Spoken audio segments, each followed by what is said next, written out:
Hey y'all, welcome to the broadcast.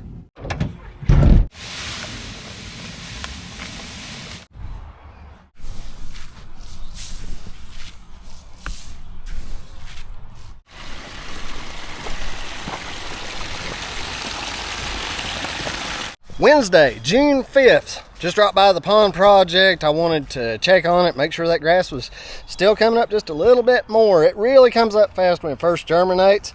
I did decide to go ahead and put down some more grass seed. I didn't want to go with the woven germination bedding just yet. I was able to scrap up enough of the straw that got washed around into lumps and stuff to recover that ground. As you saw, there was hardly any debris collected around that trash rack. So I feel like that the pond, for the most part, is cleaned up. It's good to go. I'll keep you guys updated in the coming weeks on how this is doing, and it'll be really exciting to see a nice green pond dammed. I've got several things that I'm really excited to share with you guys today. One, we're going to make a big modification that I've really been wanting to do to the excavator, and the other things you guys actually provided. I make just a little bit of money on YouTube, and I like reinvesting in it to make the channel better for you guys. So we're going to be doing some add-ons to the excavator that you guys actually provided, and I want to thank you very much. Let's head over there and get that stuff done. Typically, when you guys are sitting over my shoulder, that's you. Any hard jostling or whatever, this thing will fall right off. But thanks to you guys, I got a new mount. And this is it. This just came in today. I think this was about $50. It's got 3 really strong suction mounts. We're going to throw this up and see how it looks. Wow, that is going to be so much better. That thing is not going anywhere. And then next upgrade that you guys provided to me was this double magnetic base. I already had the selfie stick, but the base part of it you guys provided. Thank y'all so much, so much. It's going to be the upgrade to this. This works pretty good as long as that's all it is. But being that this is so much stronger and it's longer, I'll be able to get a lot better angles, hopefully, for you guys. And for the last modification, get this pulled out.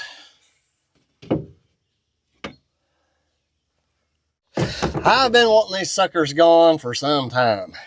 And today it's going to happen. A little bit of protection for the sparkage.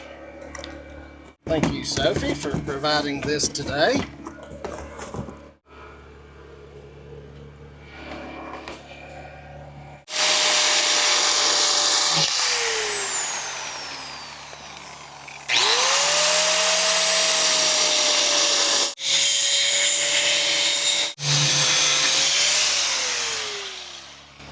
Did I do that?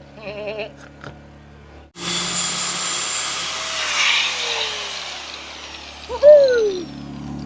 Perfect. I like it.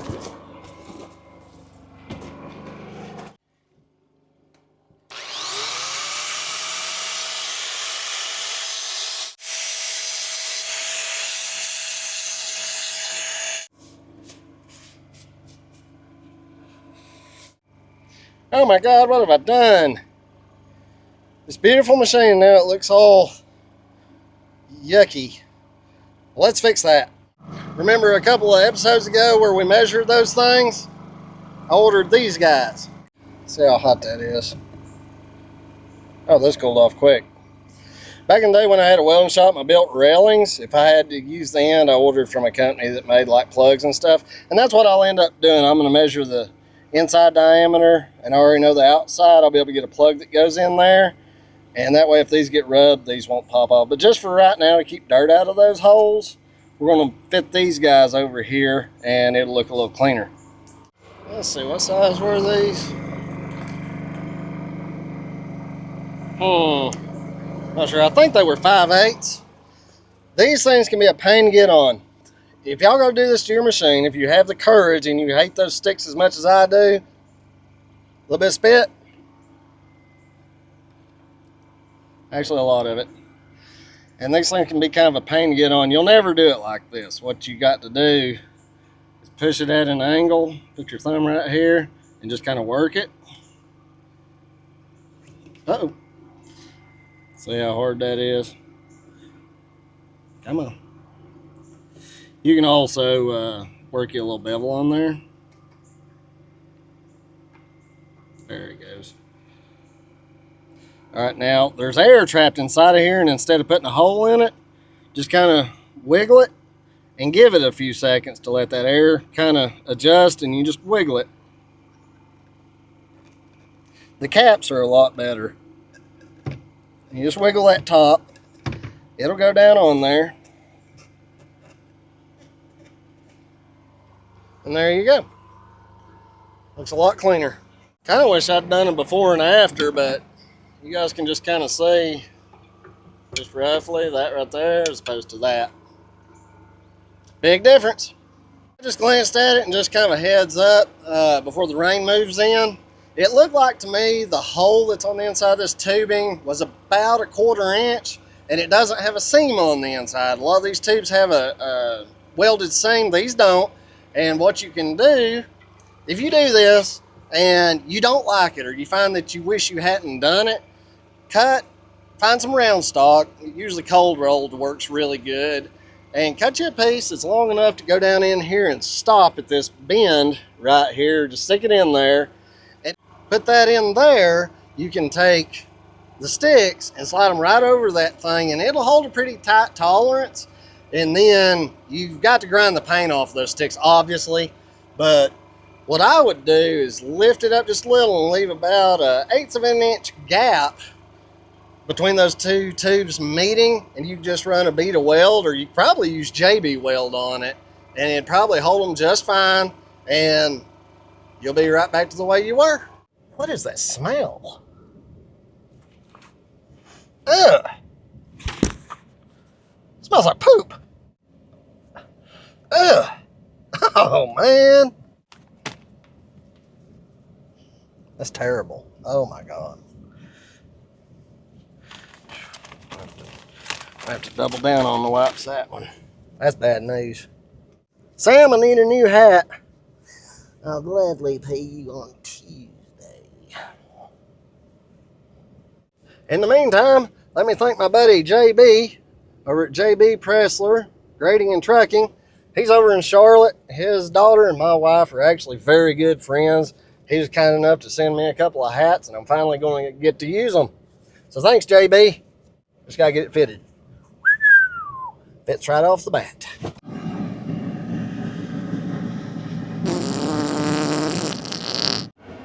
Oh my God.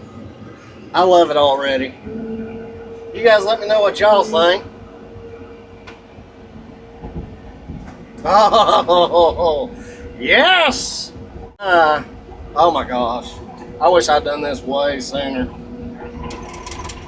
And really, even if there's a malfunction there, I've got the stick steer. So as far as like tracking along, I'm good to go.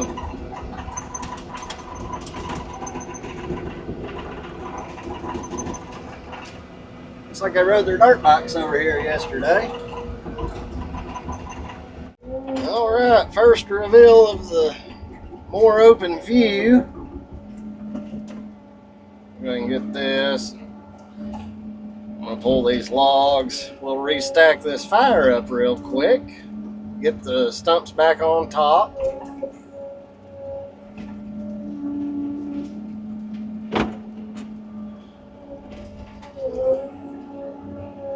Stumps and logs, that is.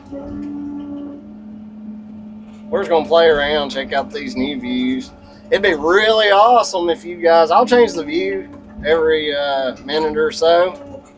If you guys would put like a timestamp as a comment to let me know which view you like the best, and we'll be sure to do mostly those. Of course, changing views is part of what people like. They don't want to see the same thing. And like with this mount, you loosen one thing and it changes several things. I'll just show you real quick. See how much higher of an angle that is? I can just tighten that down. That's how quick it is to change the angles. Sam, I think you'll really like that, man. Let's see if I can reach that.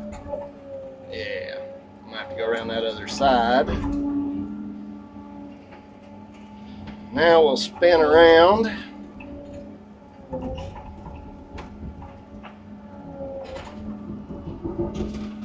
I better buckle up. You never know when these edges will cave off with you. See, that right there is why I really wanted to. So there's so much heat that cardboard just took off. I hope I don't get covered up with that ash. This is like the movie Dante's Peak. You remember the pyroclastic flow from the volcano? That was some scary crap.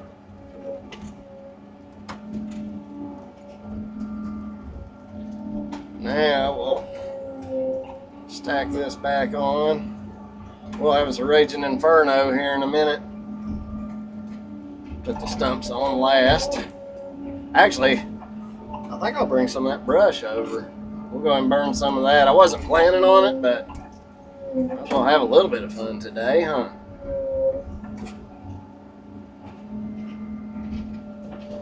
Hope you guys can see better. I know one thing. That log ain't wanting to go back on top. Nope.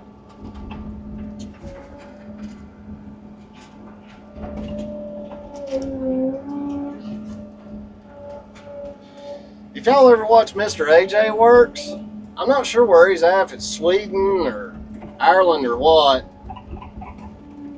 but his pedals, and he's in like a 220 or bigger, his pedals are actually set out. There's nothing here in the middle, and seeing that was what finally made me like, that's what I'm gonna do. I want rid of those handles. I can't stand them. And like watching other people's YouTube channels, for you other YouTubers, it almost annoys me to see them flopping back and forth when I'm trying to watch what's on the other side. I see, like, this camera shouldn't be shaking or anything. I'm gonna make a few grabs of this and then we'll stack those stumps up. Now real quickly, granted a skid steer would be better, but when you've got a big pile like this, when you grab with a grapple, it's going to drag a whole bunch of stuff out. So with an excavator, you can make a grab and lift way up, and most of it that is going to be fairly loose and get lost along the way will turn loose. With these 309s, you hit this yellow button, and when you first do it, you have to select whether this controls the blade or the boom. Right now, I've got it on blade. I'm just in the habit of it as a dozer. But I can go ahead and start backing up toward the fire and use this left rocker switch to start swinging around.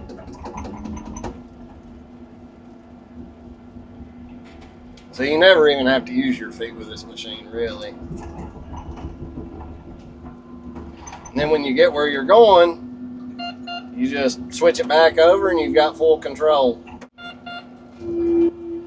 It is raining pretty good right now, but that fire pit is so hot,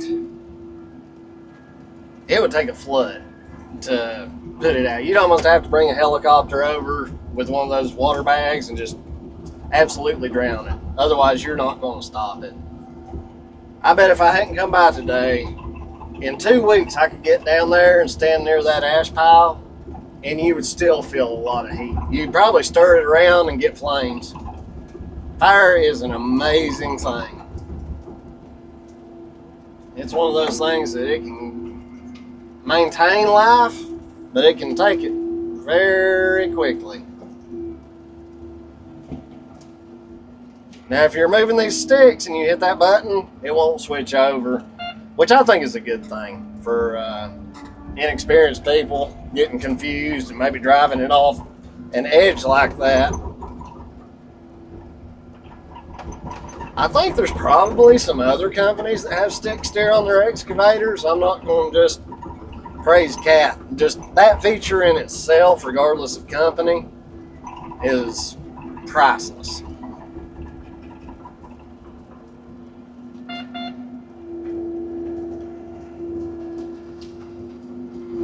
We'll have a cod roaster here in a little bit. I swear that hat smelled so bad. I'm pretty sure Roy was rubbing his butt glands on it.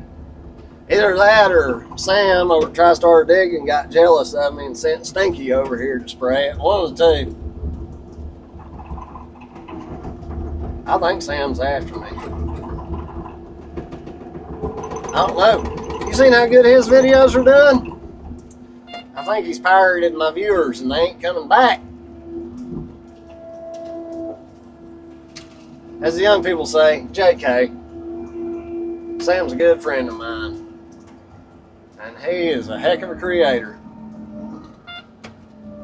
Alright, let's stack this sucker up.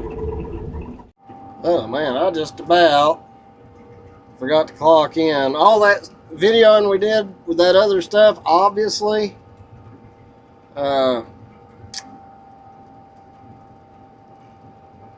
obviously I don't charge the customer for anything like that. And a lot of times, or if I'm out moving the camera around, I'll keep a mental track of the time spent, and at the end of the day I'll deduct that. There we go, we're clocked in. Let's get it, dude. Traveling back and forth here, I'm on a little bit of a slope, and you can see right now it's trying to walk down the hill. For you new guys, if you'll just swing around facing uphill, it'll help that track bite in, and you'll slide less. You're gonna slide, but you'll slide less.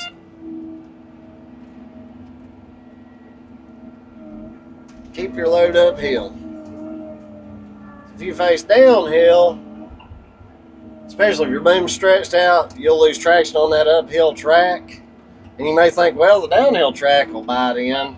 Not necessarily. Now, you may be angled like this to the hill and sliding, but if you'll angle uphill and even reach your boom out uphill, you'll keep better traction. If you think, well, I just won't work when it rains, get ready to go out of business.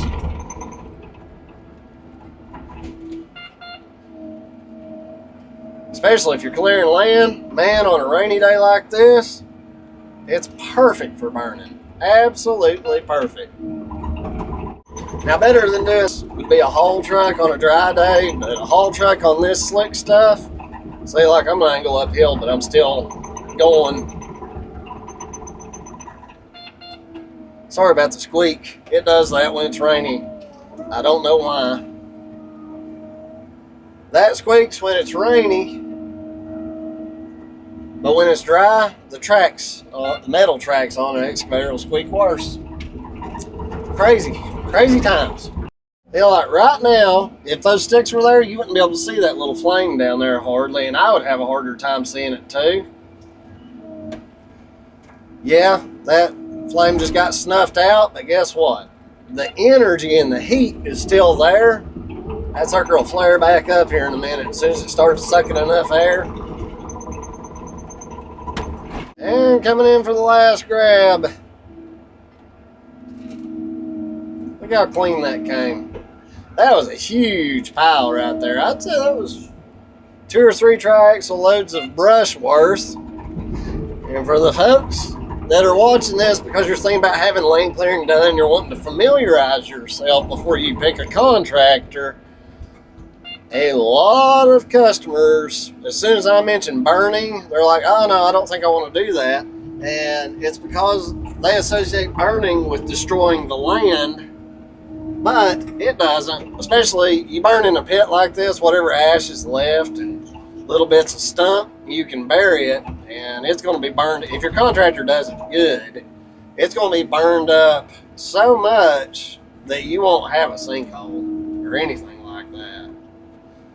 You do want your burn pit put somewhere that you don't think you'll ever build anything, ideally.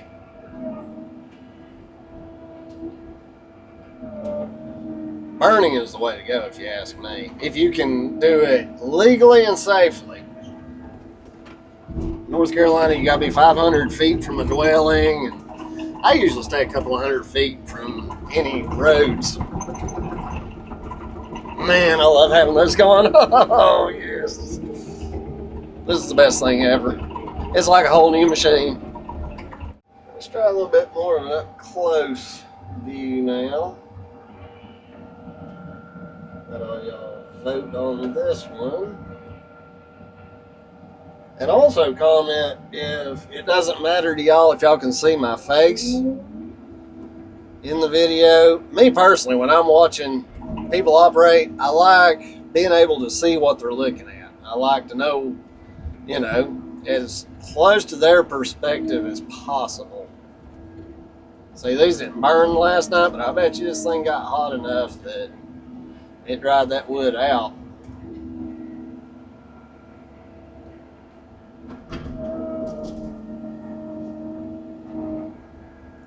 Stack him up.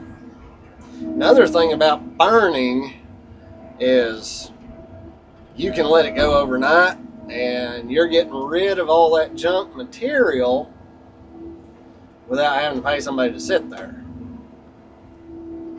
Especially a pit like this. I feel like pit burning is safer than burning on the surface.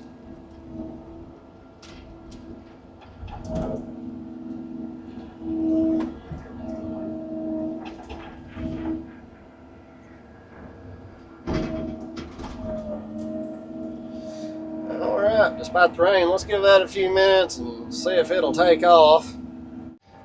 I'm sitting here watching my fire take off and thinking about what I'm going to do as far as what I'm going to do next today after this fire gets going, and I know it doesn't need me here anymore.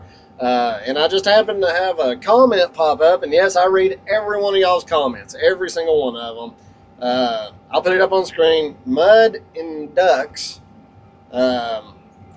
commented on my video yesterday where I was talking about giving up a customer because they didn't want to pay the non-refundable deposit.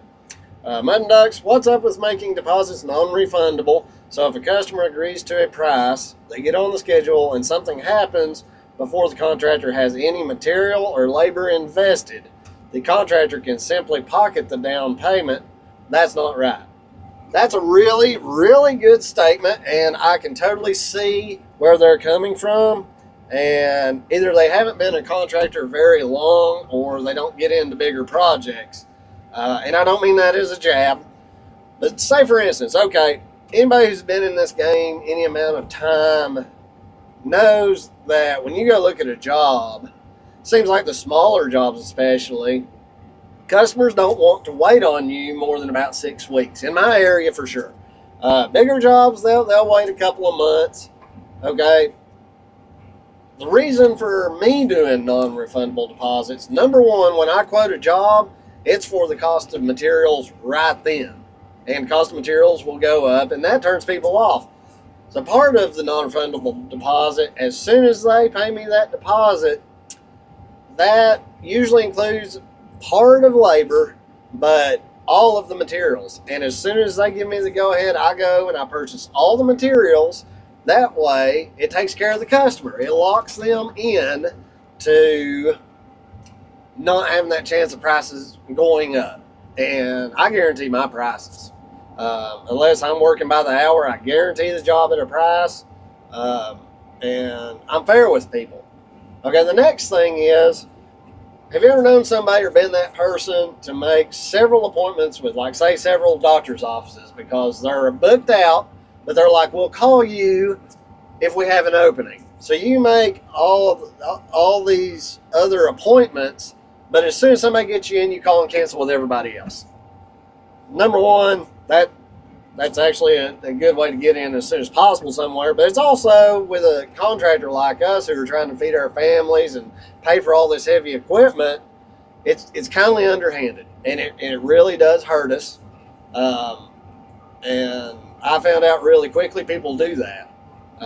So like the bush hogging job, for instance, from the get-go, she told me, what's your price and whatever.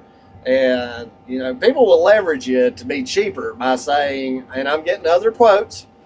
Well, then give this person a price, and they're like, oh yeah, let's get me on your schedule. Well, then you bring up this non-refundable deposit to get in line.